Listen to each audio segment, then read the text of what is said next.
ठीक। एक क्वेश्चन है,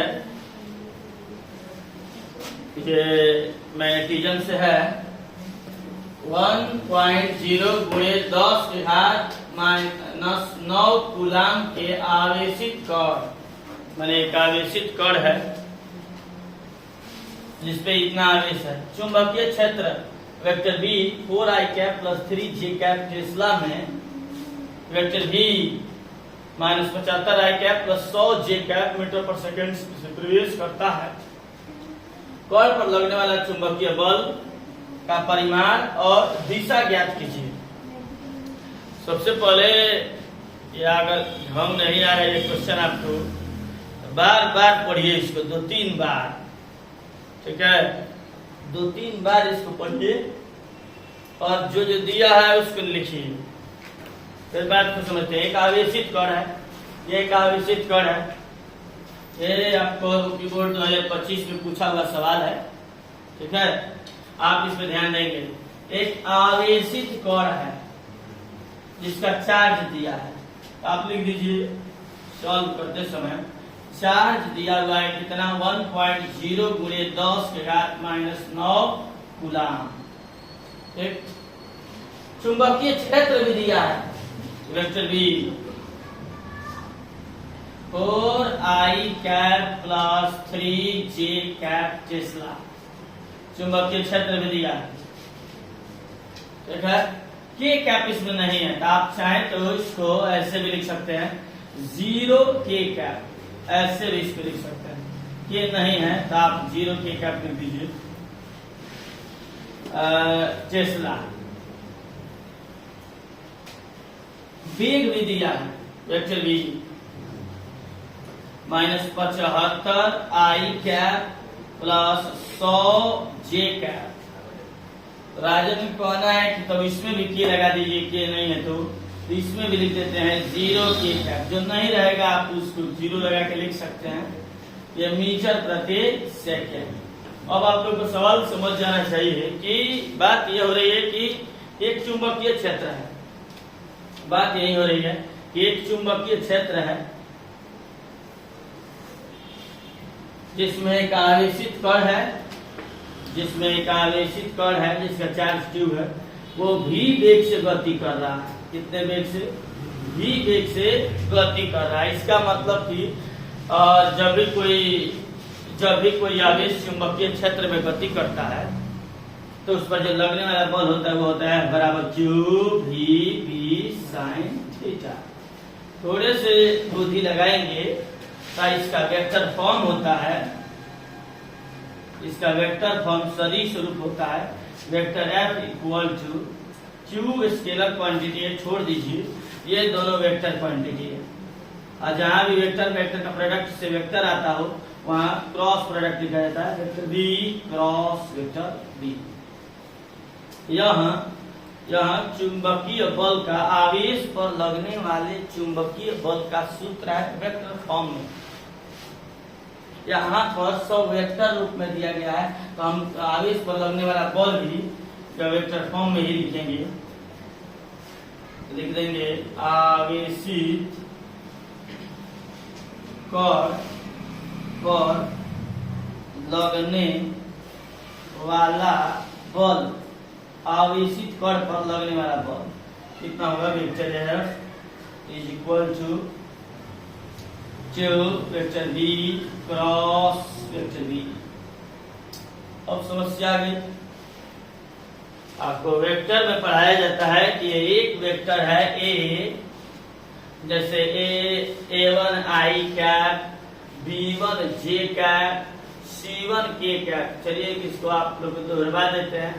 एक वेक्टर b है, वो है a2i कैप, b2j कैप और c2k कैप। सुनेंगे दो सदिश है, इस रूप में दिया है तो उनका जो क्रॉस प्रोडक्ट होता है, क्रॉस प्रोडक्ट को ऐसे लिखा जाता है डिटरमिनेंट से a1 b1 c1। 8 नहीं, पहले i j k लिख देते हैं, i j k, फिर a1 b1 और c1। A2 B2 C2।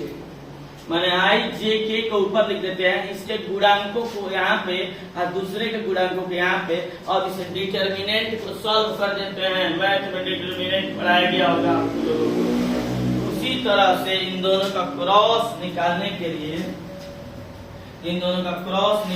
लिए, आप Q को छोड़े रहिए, Q को छोड़ दीजिए। इन दोनों का डिटर्मिनेंट लिखना पड़ेगा। तब सबसे पहले लिखा जाएगा आई कैप जे कैप और के कैप। ऐसा बड़ा लिख देते हैं, आई कैप जे कैप और के कैप। पहला के गुणांक को लिखेंगे 4 3 0, 4 3 0। दूसरे के गुणांक को भी लिखेंगे -75 100 और 0। अब इसका डिटर्मिनेंट निकाल देंगे तो आप Q हो जाएगा। आज डिटर्मिनेंट के लिए पढ़ाया गया होगा कि पहला के गुणांक को यहाँ लिख देते हैं, फिर उस रो और उस कॉलम को ढकते हैं। डिटर्मिनेंट सॉल्व करने का तरीका है, पहला के कोएफिशिएंट लिख दीजिए, इसको लिख दीजिए आई कैप को, और इस रो और इस कॉलम को ढक दीजिए। जो बचता है इसको इधर गुणा कर दीजिए, इसको इधर गुणा करिए। तो 0 से 3 में गुणा होगा तो 0, और 100 से 0 में गुणा होगा, यानी कि 0 से 3 में गुणा होगा और 100 से भी 0 में गुणा होगा। ये पहला का हो गया। फिर जे का चिन्ह माइनस में होता है, माइनस जे कैप। फिर इस रो और इस कॉलम को ढक लेते हैं, इस रो और इस कॉलम को ढकते हैं। यहाँ इस रो और इस कॉलम को ढकते हैं तो होगा 4 और -75 और 0 और 0। तो 0 से 4 में गुणा होगा तो 0, -75 से 0 में गुणा होगा, 0 से 4 में गुणा होगा और -75 से आपका 0 में गुणा होगा। ठीक है।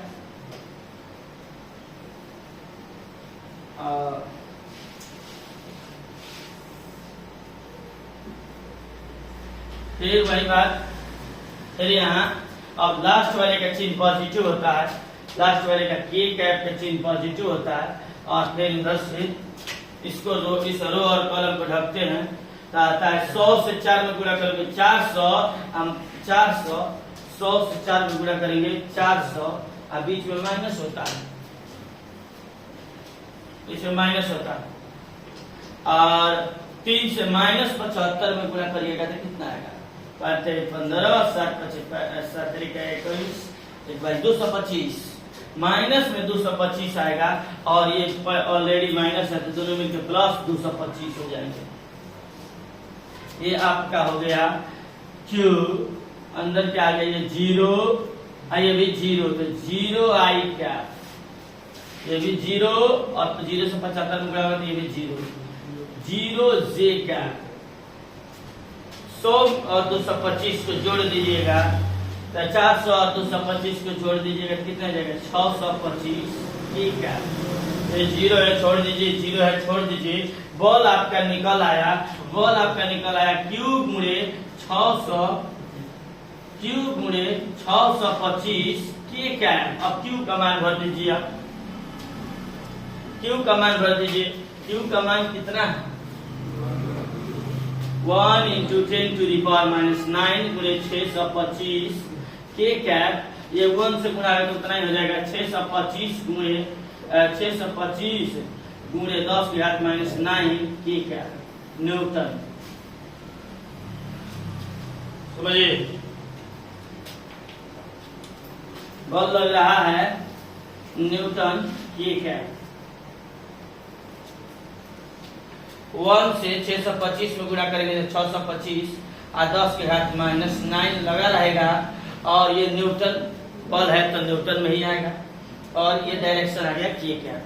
तो अब आप लोग सुन लीजिए, एक्स अक्ष का डायरेक्शन होता है आई कैप, वाई अक्ष का डायरेक्शन होता है जे कैप, और जेड अक्ष का डायरेक्शन होता है के कैप।